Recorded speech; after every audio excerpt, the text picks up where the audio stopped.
Hello, everyone, and welcome to BW Converting's new podcast. Is a new episode today, and we are thrilled to be joined with Andrew Shipke, who's with W&D, as well as Paul Goelzer, who's actually with Goelzer Industries. We're going to learn a little bit about the formation of Goelzer Industries and their partnership. Gentlemen, welcome.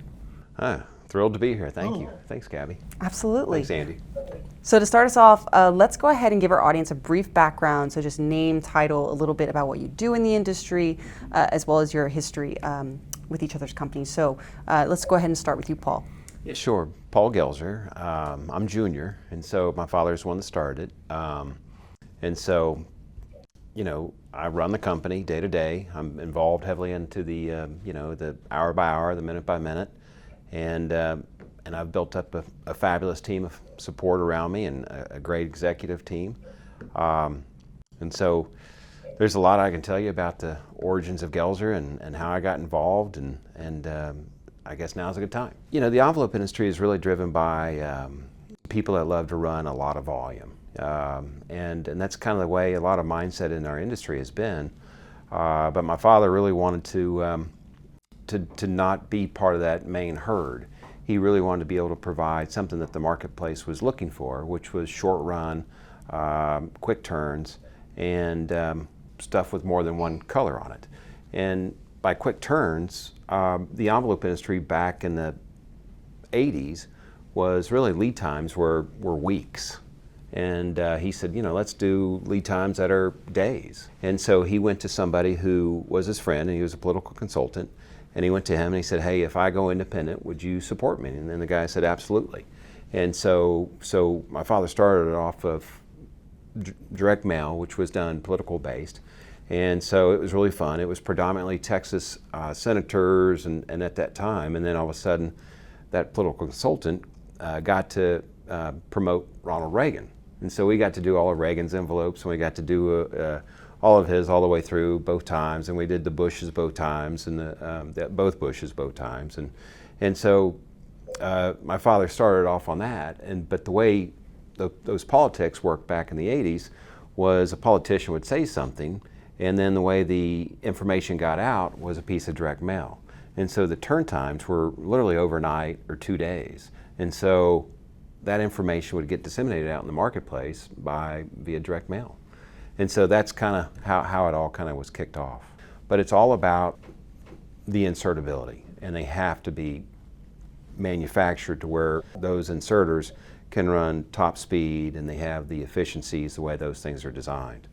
So if they have bad envelopes, they don't get any production, and it frustrates those operators. Yeah, I mean, it is highly frustrating. We're in the focus or in the business of creating that beautiful product that you're talking about. And Andrew, this next question is actually for you. I mean, how have you seen the mail market kind of evolve over the years, especially with all these advancements in technology that have come up over the past few years? I mean, but also all the changes in consumer behavior. How have you kind of adapted to that, or what have been the main evolvements or evolutions throughout the mail market industry? Well, it certainly has evolved. Mail has transitioned from what we'll say the early days of bill payment and transactional type documents. There's still a significant amount of that in the system, but now there's a very heavy orientation towards direct mail and consumer-driven type mail. This is mainly because the messaging, the impact of mail that it has to the recipient, the ability to target, has been quite effective and quite cost effective. Yeah, and then we can go a little bit more into that as well and talk about the role that W&D has actually played in helping Goelzer kind of adapt to all of these sophistications that are coming up. The other market that we've entered into is the 628 market, and that is a high-speed web, and it's brand new, and it's a little bit like the 410, but it's on absolute steroids. And so, just the floor plan is a whole lot bigger. It's it's big and it's wild and it's fun to see, and it runs fast. And so, and then it has their Flexo technology, and that's been an absolute game changer. And so the quality that thing is able to produce is amazing. and it's the technology that W&D has innovated themselves. And so our format that we bought was a 1/4, or you can run it as a 5-color as well. And so that thing's running at 1,200 a minute, and you literally set it up, and then it runs. I mean, it's literally like looking at a symphony while that thing runs. And if you do the math, 1,200 a minute is, over 70,000 an hour. Well, a pallet of envelopes is typically about 80,000. So you're cranking out a pallet an hour. And at the end of the day, it's amazing just how much work that machine can chew up. No, absolutely. But the innovation's there. W&D provides equipment that allows us to perform very well with our market. And we're not all things to all people. We truly just cater to the folks that are looking for what the industry refers to as short run work. And so I'm happy to do black ink, and we certainly do tons of black ink on the corner copy, but we're really sought out in our industry as very highly skilled, very quality oriented, with more than black ink. And so the 410s are die cut, and so the die cut market is different than the web 628. And so we have 3 Heidelberg sheet fed presses, all different configurations to allow us to do different things. And then we have a die cutting operation that we've upgraded, and then we've added some new equipment in the die cutting world too. And so it's W&D's technology that allows us to be really good at what we do, right? W&D makes you look better. They make you look like a hero when you know how to use their equipment. But you have to have really highly skilled, incredibly talented people to make their equipment go. It's not like a Xerox copier where you're hitting the button. And so the team of people that you self-develop and you grow them inside, and then you teach them how to really make a quality product. It's a wild world out there. You think in a very stable industry that everything's the status quo, but it seems like a daily, weekly, monthly basis, things are changing. And things are changing in technology, they're changing in client demands, and they're constantly being, as a company that's customer driven, we're being asked to really provide different things in the market. And everybody's guessing that which way the market might be going, and W&D's trying to plan for that market as well, what it might be in 3 years or 5 years, what they're developing behind the scenes. I'm a big hockey fan, and so Wayne Gretzky always says, I wanted to skate where the puck was going, not where the puck is. And that's W&D's philosophy, is to figure out where the market's going and make sure their equipment allows us envelope manufacturers to be the very best at what we are doing. So it's truly W&D's technology, it's their engineers, it's their accumulation of over 100 years of innovation. It allows us to leverage their skill sets and their equipment to allow us to make a great product that the industry is looking for, right? And so you can make all the Hugos, but if the market's not looking for Hugos, who cares, right? And so you have to be very customer focused and market driven, and like Wayne Gretzky said, you got to skate where you think the puck is going. And so companies are making massive investments to update their equipment, and the ones that are able to do that are able to make a much better product, one that performs better, and the one that the client really is proud of. And Andy, I'd still love to hear from you more about how you're able to help guide clients kind of eliminate distractions in their day-to-day and their processes, and create that awesome product. I want to be a part of many different options, whether it's offset, whether it's flexo, whether it's inkjet, whether it's blank fed, whether it's web fed, whether it's short run, whether it's long run. I want to be able to be a part of that. And that's what we've tried to do with our platforms, is to develop platform technology that once you start dealing with the new platforms, whether it's our 410, our 628, there's a commonality of the operator interface. There's a lot of commonalities that once you start working on one machine, you start to understand how the other machines work. That has been done purposely because, again, we see the future going in many different directions, and we have to react to that. It's a big market, 100 billion units a year. And it's not going to be all of one type of envelope. There's going to be a mixture. And what we've tried to do is then allow companies like Goelzer to choose where they want to weight their business moving forward, knowing the fact that they could go in many different directions. And I think that's the big takeaway when you look at what Goelzer has done.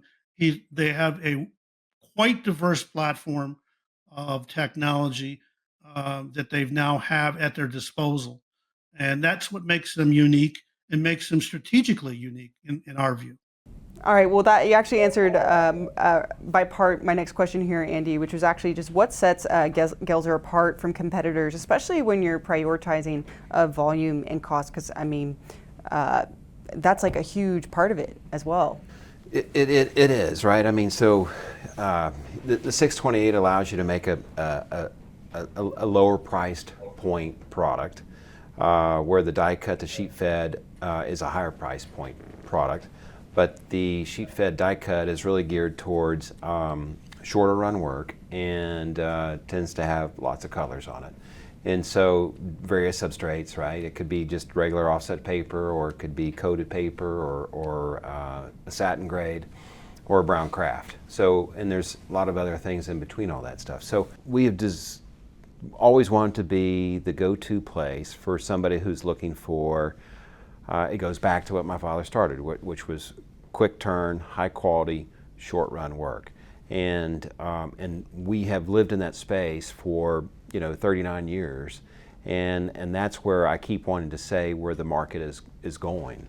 To do direct mail these days is expensive, and the cost to put out direct mail is still very expensive. And so what you have to do is you realize the importance that an envelope makes, that's the very first thing that somebody sees in their mailbox, and people have to touch their mail, and so it's interactive, and that's what Andy was talking about earlier about the tactile stuff.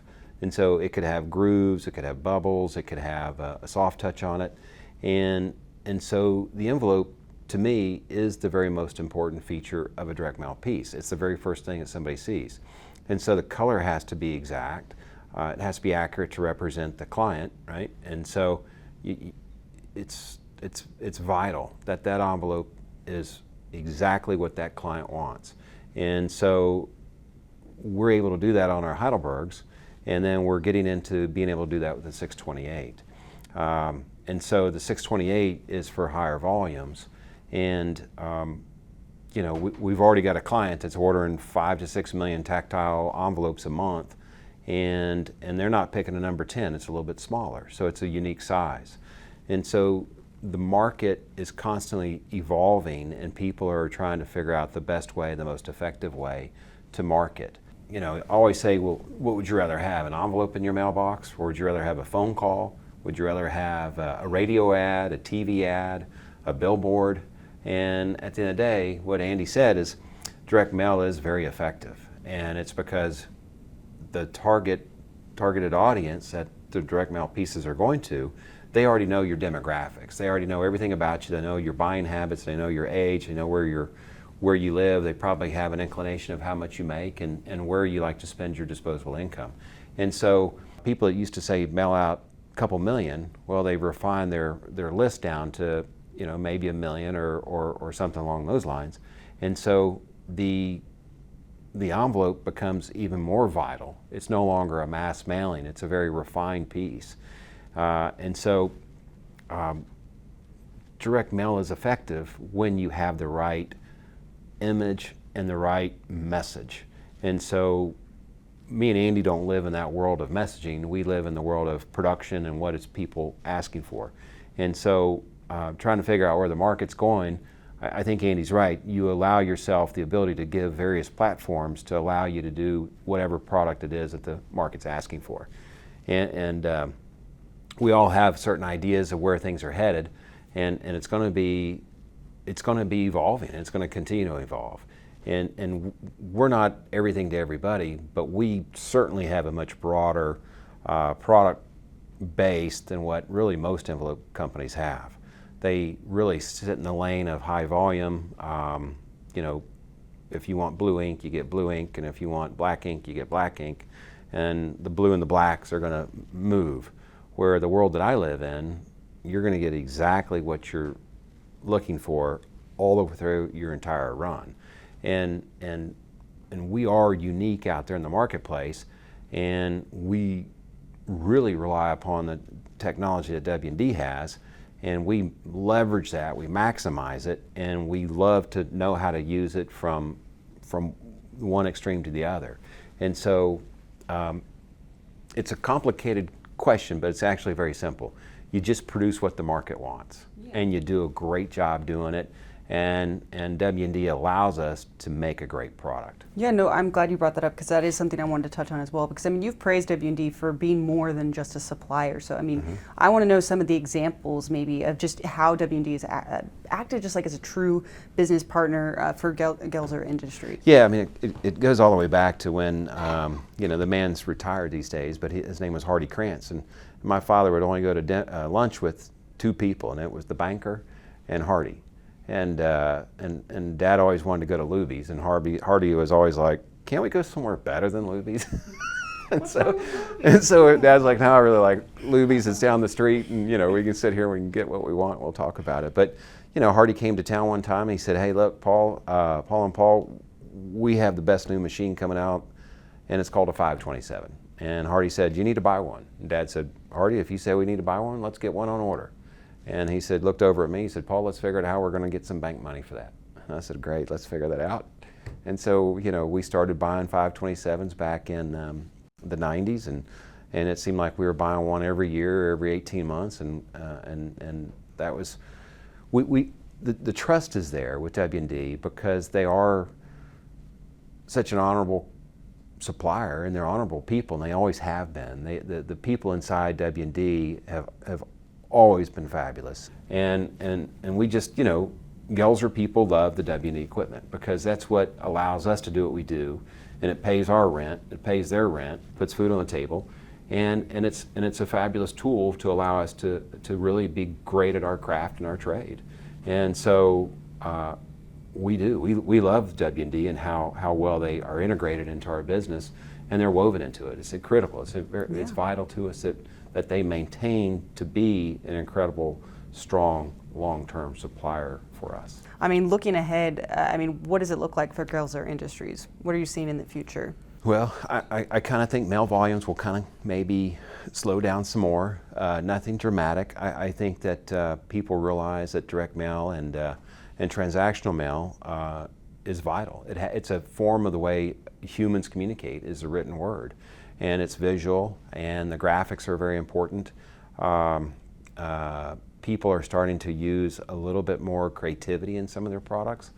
And I think some of the more stuff is going to get a little more personalized as we go forward. And there's digital technology that's out there, and that might take a handful of years or a little bit longer to grow into. But the way you can tie some of that equipment into the W&Ds is there, and it's amazing, and it's we want to be not the tip of the spear, but we want to be the leading edge. Yeah. And W&D kind of allows themselves to be the tip of the spear, and then they refine it, and then they kind of bring it to market. And so yeah, the partnership is vital. It's crucial, but they rely upon us to be good supporters and buyers of their equipment, but we certainly demonstrate it, yeah. Leverage, and we maximize that relationship. All right, so as we start closing up the podcast here, gentlemen, I'd love to hear from you, Andy. Just, you know, any last thoughts as we start summing up the podcast? Your thoughts? I mean, how are you feeling? Well, obviously, I want to thank Paul for, first of all, participating in our podcast, and all the kind words. You know, we really wanted to highlight a lot of what Goelzer's doing. We think it's very innovative. We think they've created a very unique position in the marketplace. But As I listen to this, it seems like there's a lot of nice stuff said about us, and really appreciate it. We really enjoy the relationship. We cherish the relationship with Goelzer. We have for a long time. I'm happy to be a small part of it as we move into the next generation with him. Uh, I know in talking to Paul and his team that uh, they are doing a lot of marketing activities when it comes to the industry, and they have a podcast in development called The Envelope Expert that I want to plug because it's coming up. And again, I think anything that's done to help the industry understand better what's happening, I think I'm all for. W&D is all for. And so I would love to have Paul, just as we close this out, just say a few words about what their plans are, or whatever he wants to reveal about their upcoming podcast on called The Envelope Expert. Paul? Yeah, I mean, we've just started doing some marketing about 12 months ago, and so many people are like, "Who are you guys? I've never heard of you," and they're like, "How big are you? And you have what kind of equipment?" And we've actually done a couple of trade shows, and people come up to us out of the trade shows and go, "Hey, I've seen some of your marketing. I really want to know who you are, and I really want to know, what do y'all do?" I really want to be able to provide what we do to a lot more folks. And so when people hear about us and they start working with us, they're hooked. They're thrilled, and it's because we make a great product, and we take a lot of great passion and enthusiasm about what we do, and it's a craft, it's a trade, and we really want to bring that more out into the marketplace. And so we are going to do a podcast series, and instead of just hearing me talk, we're going to have a variety of guests inside of our industries that will bring a lot of information to the market. And it sounds super exciting, so y'all be on the lookout for the Envelope Experts coming to you soon. And that wraps up our podcast for today, so thank you so much, gentlemen, for joining us on this episode of BW Converting's podcast, Change for the Better. I've been your host, Gabrielle. Thanks for tuning in. Thanks, gentlemen. Thanks, Andy. Thanks, Gabrielle. We've had a lot of fun today. I hope to do it some more. Absolutely. And as always, if you'd like to learn more, please visit BW Converting's website, as well as marketscale.com to view more episodes or the podcast.